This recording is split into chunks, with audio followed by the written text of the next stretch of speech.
All right, meanwhile, the Twin Cities, Minneapolis and St. Paul, are home to the Mall of America, 4 major sports teams, and the largest Somali Muslim population in the United States. The area now considered by some as, in some cases, ground zero for ISIS recruitment inside America. So what is it really like on the streets of these Somali-American communities? Pete Hegseth went to find out. That's right. We took to the streets. I'm from Minnesota, born and raised there, and we wanted to take a look. So more than 60 people from Minnesota's Somali community have attempted to go overseas to join terrorist organization. Wow. What is making this area such a fertile ground for recruiting Islamists? One neighborhood in Minneapolis may hold the answer, so we went and took a look. A terror connection leading right back to the Twin Cities. Federal authorities say that a man's been arrested on terror-related charges. Major concerns in the Somali community over a terror recruitment video that was released by Al-Shabaab. It's often the lead story in the Twin Cities. Terror recruits coming from Minnesota, where thousands of Somalis relocated after civil war ripped their country apart in 1991. We're here in the Cedar Riverside area of Minneapolis, what some call Little Mogadishu. These towers have long been a symbol of a very large Somali Muslim population here in Minneapolis. What some would say an increasingly insular Muslim population. Pretty much everybody here is nice. They love this country. The worst propaganda is by news medias, biased against all Muslims. And some people are targeting Muslims. Because I'm Muslim, it doesn't mean that I'm a terrorist. Of more than 200 Islamic schools in the United States, at least 2, likely more, are located in Minnesota. American government is listed as a subject at one of these schools. The Islamic schools here in Minnesota, they teach Sharia law. Yeah, Sharia law. And what do they teach? Also American law, the U.S. Constitution? Actually, I have no idea about that one.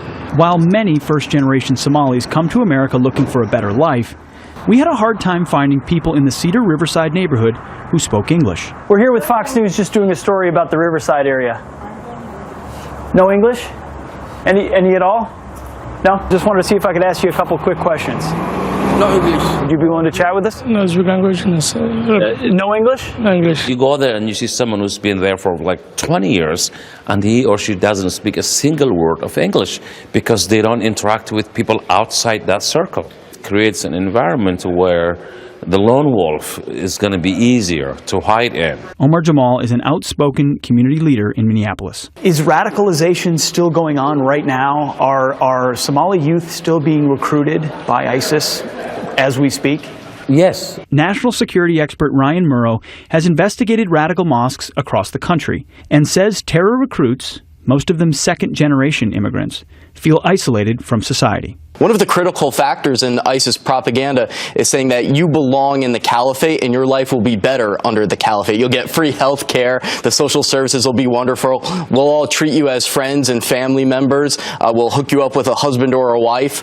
And so they have this illusion that the caliphate is a wonderful thing, and then they go over there and then they see the truth. At least 2 young people who worshipped at the Al-Farouk Mosque in Bloomington, near Minneapolis, have attempted to join terror organizations. I want to see if there's anybody here we could chat with. Just about the mosque here and. Unfortunately, there's nobody. If you can make an appointment, yeah, that would be great. There are allegations and evidence of connections to folks that have attended this mosque going to fight for ISIS. Do you know anything about that? Like I said, I mean, this is at the wrong time. I mean, if you guys want to make an appointment, we could.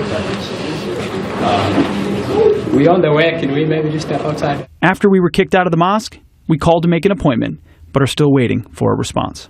U.S. government, since 9/11, has miserably failed to come up with a strategy to gain the minds and the hearts of the Muslim population. Until the U.S. government comes up with meaningful ways to engage not only Somalis in Minnesota, but overall Muslim community, I think we're going to have this war on terror for the next generation and the one after. In response to this story, the Council on American Islamic Relations sent us a statement saying the Minnesota Muslim community has been working hard to address recruitment by the Al-Shabaab terror group and has achieved results in that there have not been any new known recruits in the past few years. We urge the federal government to support this Minnesota community-based effort. Treating the Muslim community as suspect only harms relations with law enforcement and alienates and stigmatizes our communities. CAIR has long been a defender of a lot of these mosques.